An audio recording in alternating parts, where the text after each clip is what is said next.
barely made it back to base, the engine was sputtering all the way. I thought we were goners for sure. But you landed her, that's what matters. The moment Lieutenant Jim "Pug" Sutherland rolled his Wildcat into a tight turn, he expected the Japanese fighter behind him to overshoot. That's how it always worked in training. You bait the enemy, force them into a vertical chase, pull the stick, and then hit them with guns as they fly past. Instead, the A6M0 stuck to him like glue, matching his turn, cutting the angle, closing the distance with terrifying precision. Sutherland's voice cracked over the radio, barely hiding the shock. He's still on me. How is he still on me? Before that morning, American pilots didn't expect surprises. They believed they were flying into a fight defined by familiar rules: technology, weight, horsepower. Japan wasn't supposed to be a country that built cutting-edge aircraft. Intelligence reports said it plainly: outdated designs, underpowered engines, fragile construction. Aerial combat would be predictable, manageable, almost routine. What they found instead was a machine engineered to break every assumption they had, and an enemy that understood air combat differently than anyone in the West. When American pilots first spotted Japanese fighters sweeping over the Pacific, they assumed they were facing another Ki-27 or some modified pre-war biplane, something they could bully in a dive, outrun in a climb, or defeat with brute horsepower. What they got was the opposite. The Zeros didn't charge recklessly or peel away in panic. They rose gracefully, almost lazily, and then accelerated into a turn so tight it looked like a physical impossibility. American fighters tried to climb above them, but the Zero was suddenly there too, higher, faster, somehow already positioned for the kill. It wasn't just performance. It was the psychological whiplash. Pilots trained to believe they held a mechanical advantage suddenly realized the enemy could dictate every part of the fight. Altitude, angle, speed, timing.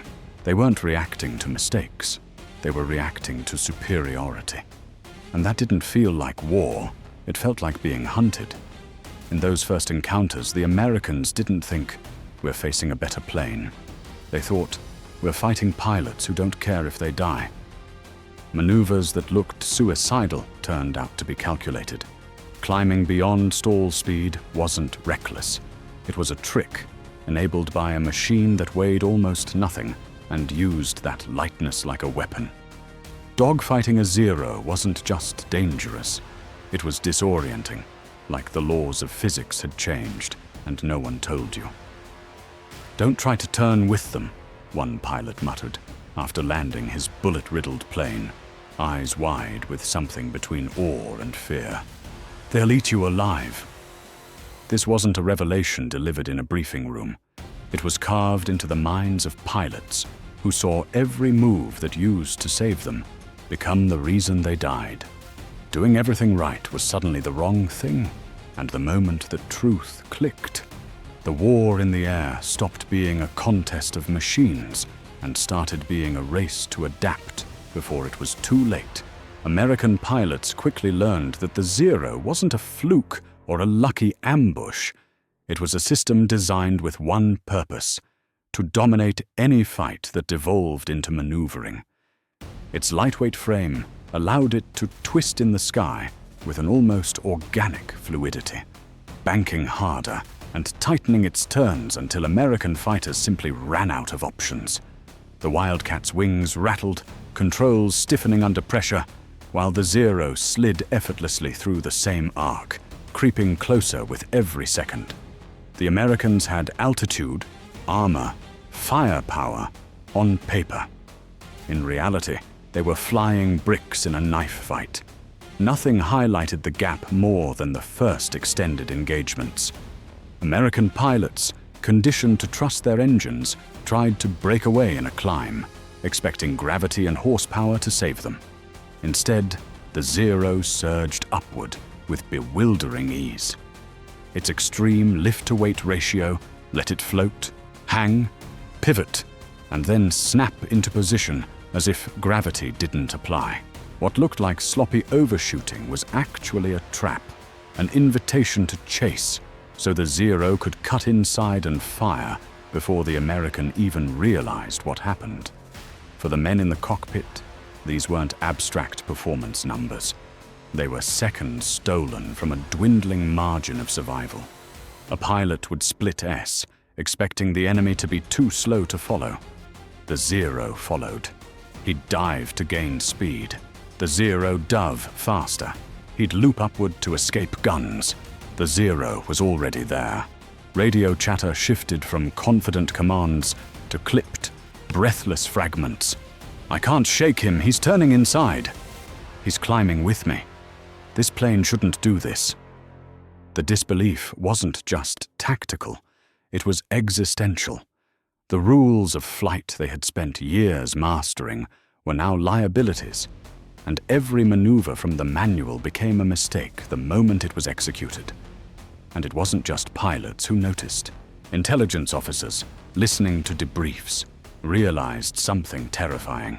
The US wasn't just behind in aircraft design, they were behind in understanding what air combat could be.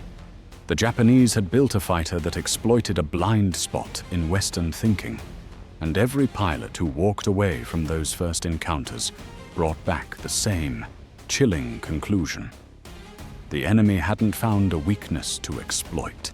America had given them one.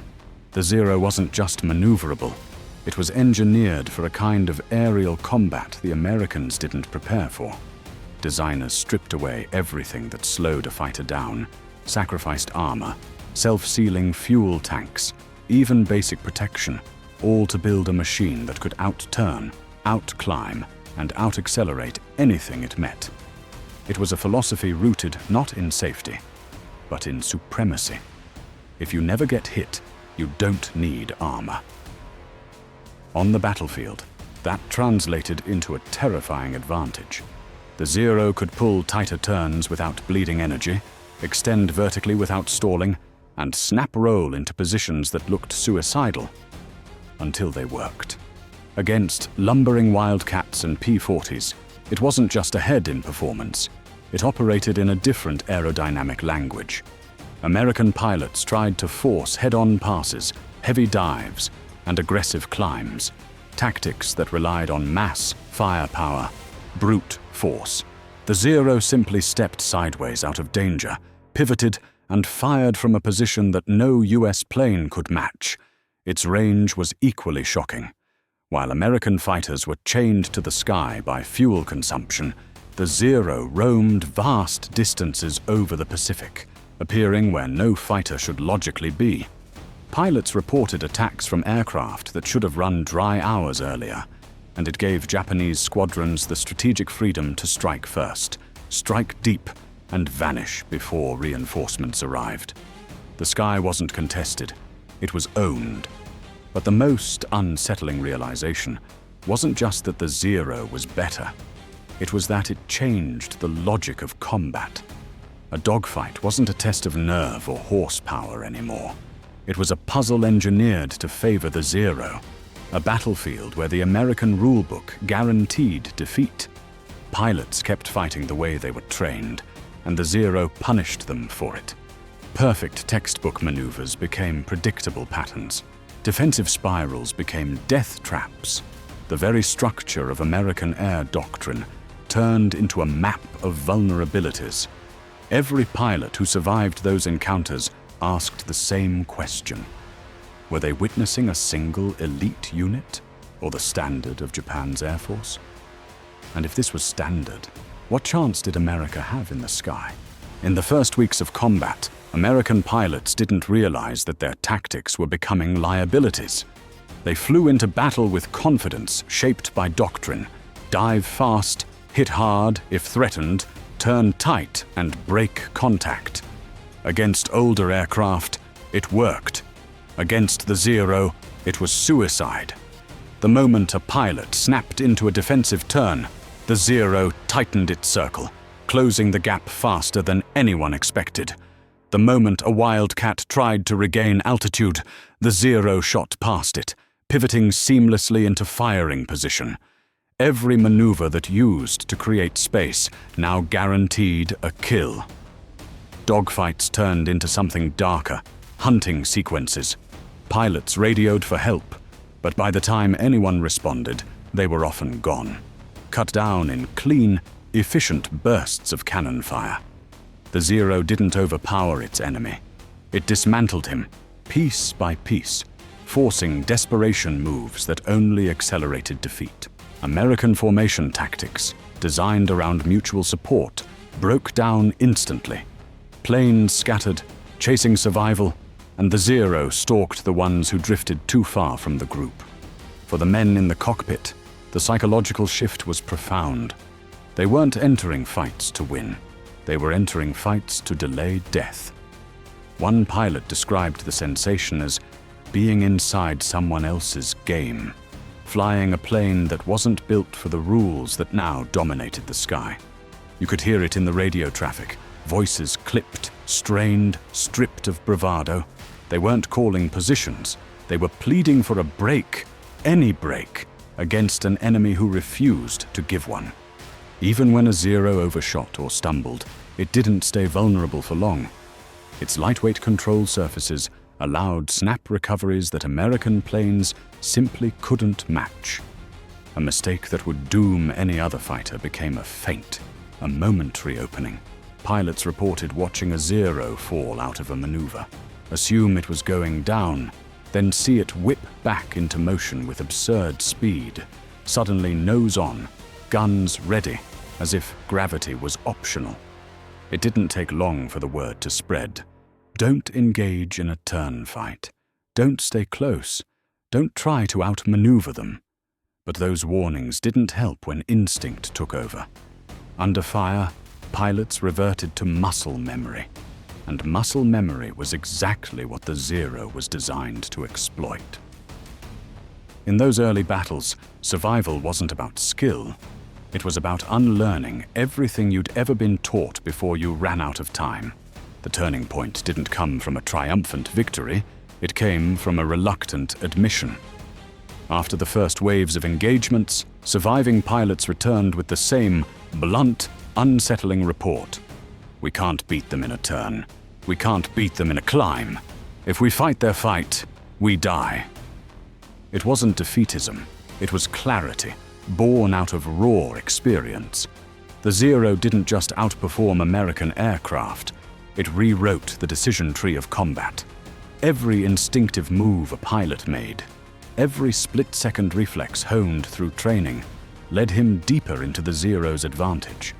In briefings, commanders tried to reconcile these accounts with doctrine, but the stories were too consistent to ignore.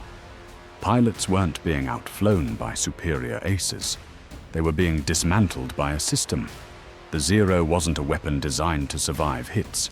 It was built to avoid them entirely, leaving American tactics, centered on armor, firepower, and controlled engagements, obsolete the moment the fight started. Some pilots described the moment of realization not as fear, but as humiliation.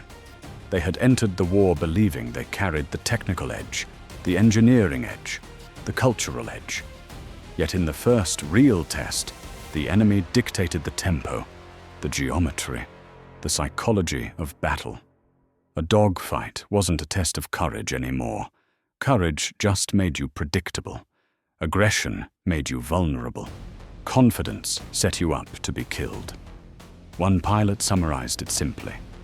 You do what you were trained to do, and the Zero punishes you for it. The pilots weren't incompetent. They were skilled, disciplined, brave. But those qualities had been sculpted around a paradigm that no longer applied. The Zero wasn't just faster. It was lighter, smarter in design, and perfectly adapted to pilots who viewed the sky not as a battlefield, but as a fluid, three-dimensional canvas. It was this sobering recognition that the United States had been preparing for the wrong war that forced a shift in mindset.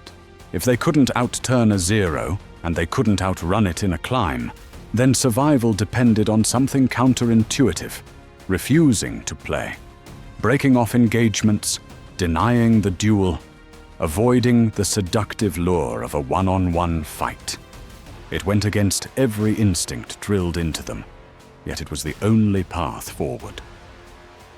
In that moment, American pilots didn't feel outnumbered, they felt outthought. And the urgency wasn't just tactical, it was existential. If the Zero could do this to trained combat pilots, what would it do to every other squadron rolling into the Pacific, still believing old rules would save them? When the first tactical reports reached commanders, the conclusion was brutal. Matching the Zero maneuver for maneuver was impossible. The only viable path wasn't to get better at fighting their fight, but to deny it entirely. Pilots who survived early encounters began to articulate a radical strategy, one that offended everything they'd been trained to do. Don't chase, don't turn, don't engage unless you hold the advantage from the start. It wasn't about courage anymore. It was about engineering a moment the Zero couldn't exploit.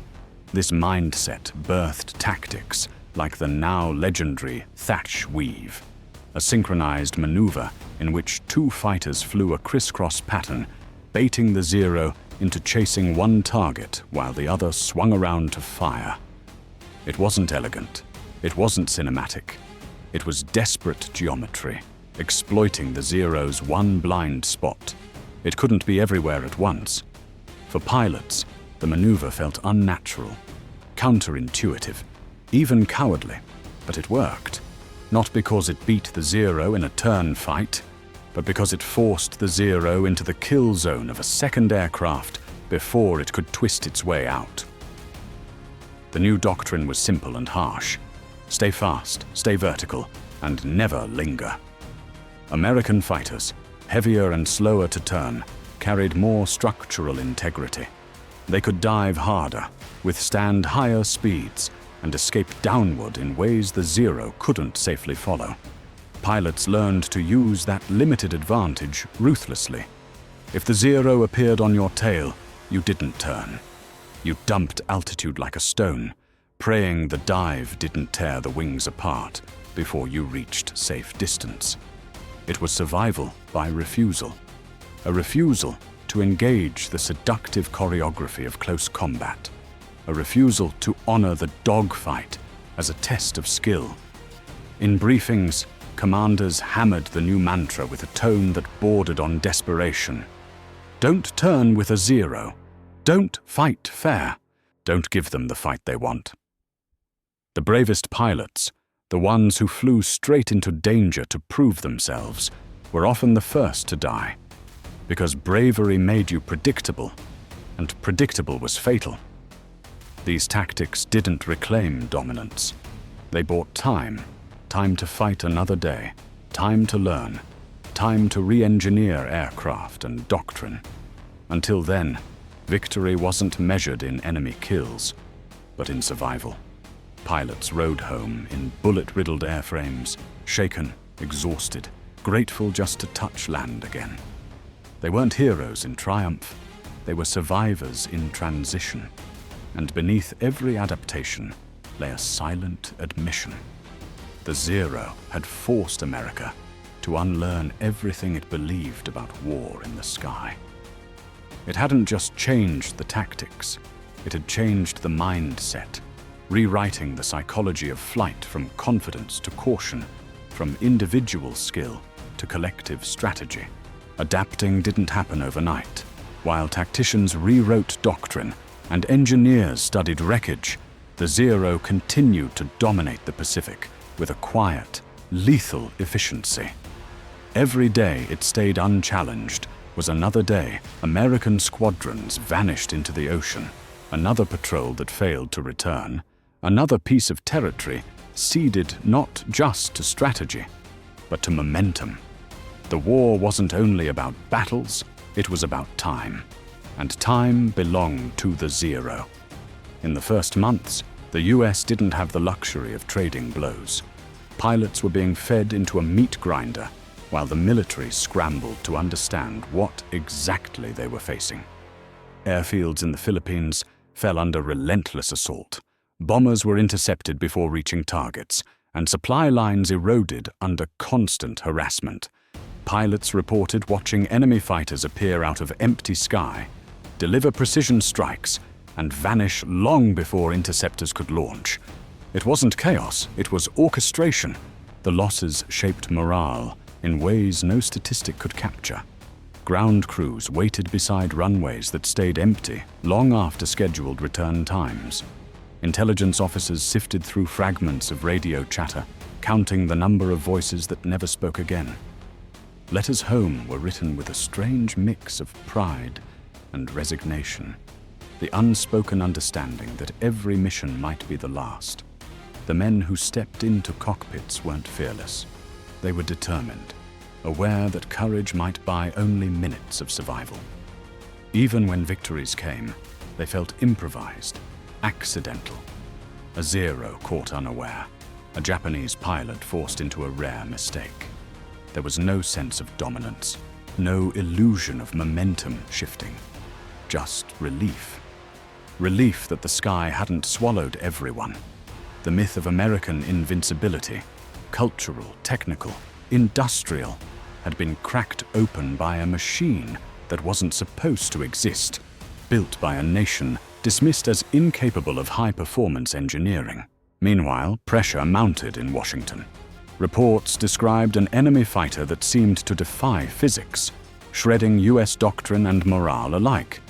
The question hanging over every briefing wasn't how to win, but whether America could recover before the Zero cemented irreversible control over the Pacific. The longer that question lingered, the more it felt like a countdown, a race against a weapon that, for the moment, simply had no equal. In the end, the Zero's legacy wasn't measured only in the aircraft it destroyed, but in the transformation it forced. America didn't defeat the Zero through superior pilots or inherited doctrine. It defeated it by accepting a truth that bruised national pride. The enemy had been better prepared for the future. The shock of those early battles triggered a cascade of change. Engineers accelerated development of new fighters with range, speed, and power tailored to a different kind of war. Tactics were rewritten from the ground up, emphasizing teamwork, altitude control, and vertical energy over the romanticism of one-on-one dogfights. By the time Hellcats and Corsairs rolled off the assembly lines, America had done more than build stronger machines. It had shifted its mindset. The US no longer assumed technological superiority as destiny. It treated it as a goal earned through urgency, humility, and iteration. The pilots who had survived the first encounters with the Zero became the instructors of a new generation. Men who taught not confidence, but caution. Not heroics, but intelligence. Their experience carried a quiet warning. The sky rewards the adaptable, not the arrogant. Japan, meanwhile, suffered from the inverse problem. The Zero entered the war as a masterpiece, but innovation slowed, resources thinned, and doctrine ossified. The same qualities that once gave the Zero dominance, its fragility, its uncompromising focus on agility, became weaknesses in a conflict that evolved faster than Japan could respond. When better armored, more powerful American aircraft began to arrive, the Zero couldn't match them in speed or survivability. The fighter that had once dictated the rules now struggled to survive the new game it had inadvertently created. Yet none of that erased the impact of its early reign. For the pilots who faced it first, the Zero wasn't just a machine. It was a moment, a revelation, a humbling shock that stripped away illusions about war and progress. It proved that dominance is temporary, that certainty is dangerous, and that one unexpected design can tilt the balance of history. And for a brief, terrifying period, the Zero didn't simply challenge American pilots. It rewrote the sky around them, forcing a superpower to adapt, innovate, and rethink everything it believed about air combat. If stories like this captivate you, stories where technology flips the fate of nations, stick around. There are more turning points, more moments where history changed in a heartbeat, waiting to be uncovered.